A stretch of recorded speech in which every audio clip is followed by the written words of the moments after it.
Hello everyone and welcome back to my channel, Edmond Mendaros. And for today's quick tutorial, and i-share ko sa inyo guys ang good news on Lazada Pashcash Credit Loan na pwede na tayo mag-reloan while ongoing yung na-loan natin na una. So before kasi hindi ka pwedeng mag-reloan hanggat hindi ka nakakabayad in full amount. Pero ngayon ay pwede na mga kaibigan. As Lazada surprise those good peer. So on selected lang siguro ito. So hindi ko ito short talaga kasi ito lang yung binigay sa akin ni Lazada na notifications.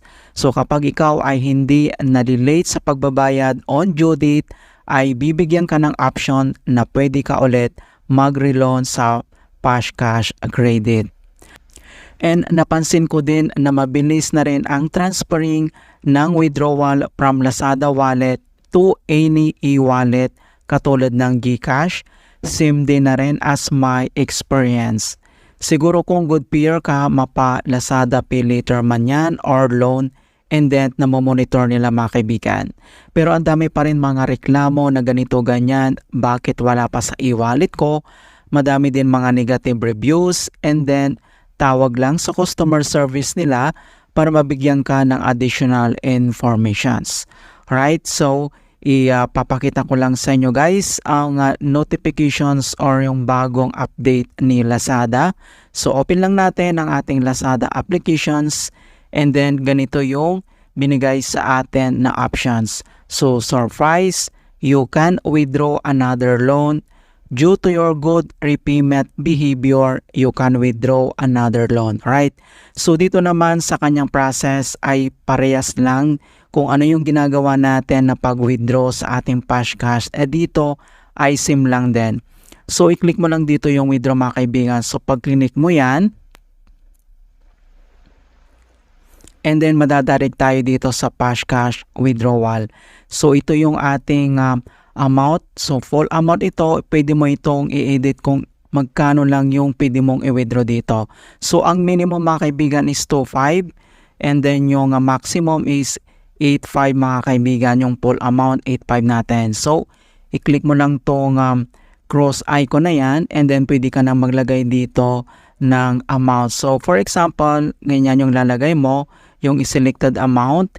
And then, dito naman sa kanyang select installment plan, so select ka lang dito kung ilang buwan yung option mo. Kung 2 months, 3 months, or 6 months mga kaibigan. Okay, so kapag select mo tong 3 months, nandito na rin kung magkano yung monthly repayment mo. Pag click mo yung araw na yan, and then makikita mo dito yung kanyang monthly principal amount, and then yung kanyang monthly interest na 6%, and then yung monthly due date, makikita mo din dito yung kanyang details. Alright, so dito naman is disbursed to Lazada wallet natin. So automatic yan, sa Lazada wallet mapupunta yung amount, and then pwede mo na itong i-transfer to any e-wallet.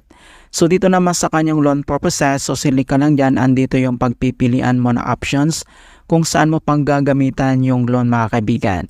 And then next, i-click mo lang dito yung I agree. Alright, so and then makikita mo na dito yung withdraw. So i-click mo lang tong withdraw, and then wait mo lang na ma-confirm yung ating withdrawal. Alright, so ganun lang po kasimple, at ilalagay ko din sa description box yung mga other tutorial ko about sa Pashcash dito sa Lazada.